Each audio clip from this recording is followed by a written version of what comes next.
Hi there, I had a small problem with the original Izhmash buttstock that I put on the E&L AKM. This stock developed a crack right here.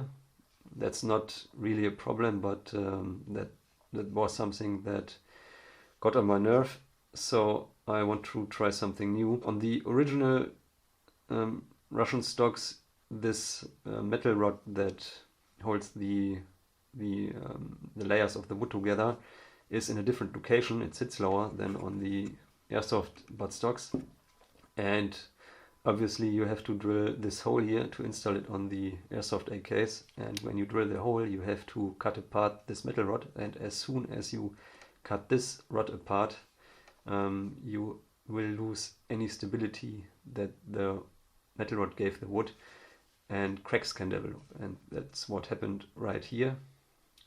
It's not really a problem, but I didn't like it, so I had ordered two E&L buttstocks, and I have reshaped this buttstock to make it look more like an Russian buttstock, because the E&L buttstocks don't really look like Russian buttstocks, more like Chinese. And I've remodeled the shape on this, I have removed the finish, and now I want to try to make the finish on this one as close to the original as possible.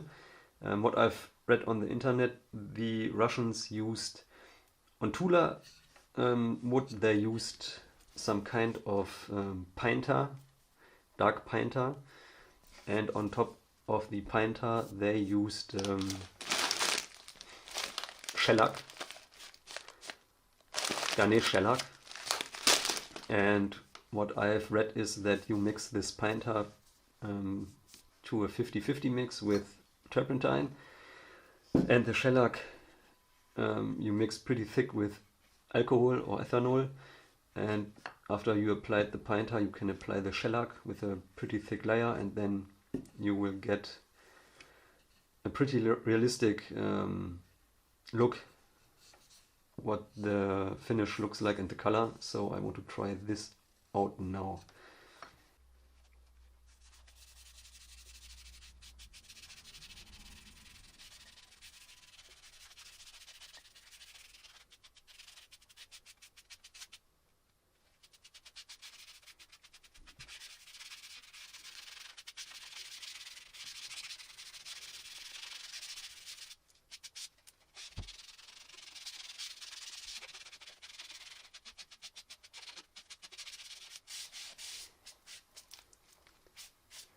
So that's the first coat of a 50-50 mix of black pine tar and turpentine.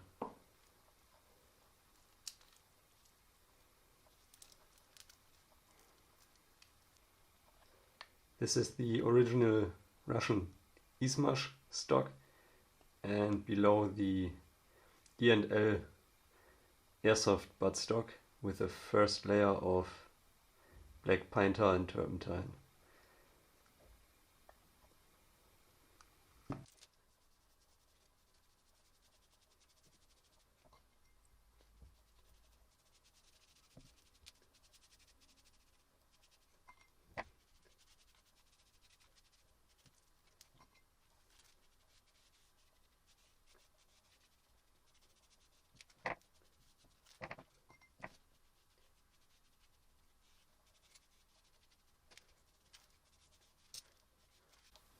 So you will definitely create an Izhmash look, but for a more reddish Tula look you would have to mix something else into the shellac, I would assume. But this looks now like a really cool Izhmash stock.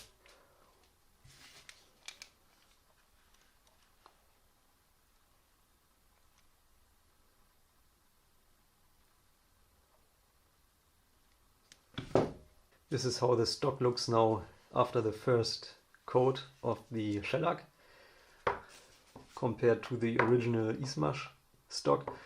And with this procedure, I should call it, you get a really nice looking Izhmash finish. I will do a second coat now with the same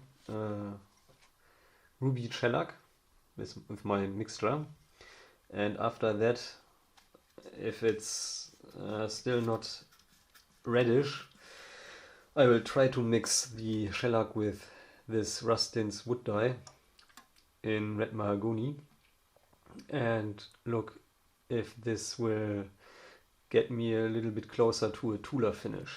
So let's go now to the stock.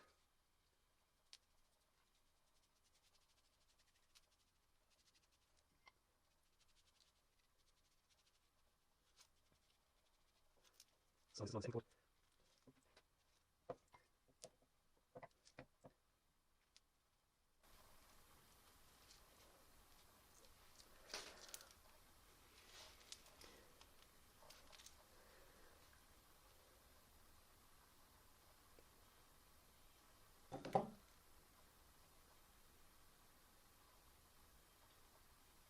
This is now the stock with the third coat of the shellac. I've tried to color match the stock with the upper and lower handguard, and to a degree I was successful, but this stock has a kind of yellowish discoloration to it.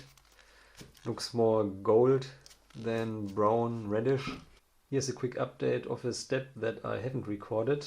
I used the wood dye red mahogany and brushed a very light coating onto the third layer of shellac, and now I've pretty much matched the color of the original upper handguard and lower handguard to the stock. So this is now my finished product. This is the buttstock that I refinished, and this one is not an original buttstock but one made specifically for this airsoft AKM. So I guess that this is a Chinese made buttstock, but they have come very close to the original wood in my opinion. This one looks really awesome. This one here is the original Izhmash buttstock.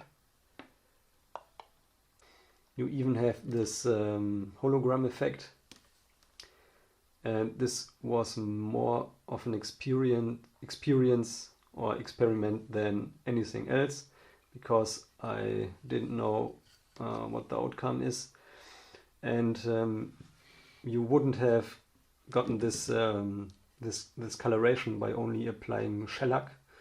You need a dye for the more reddish brownish colors.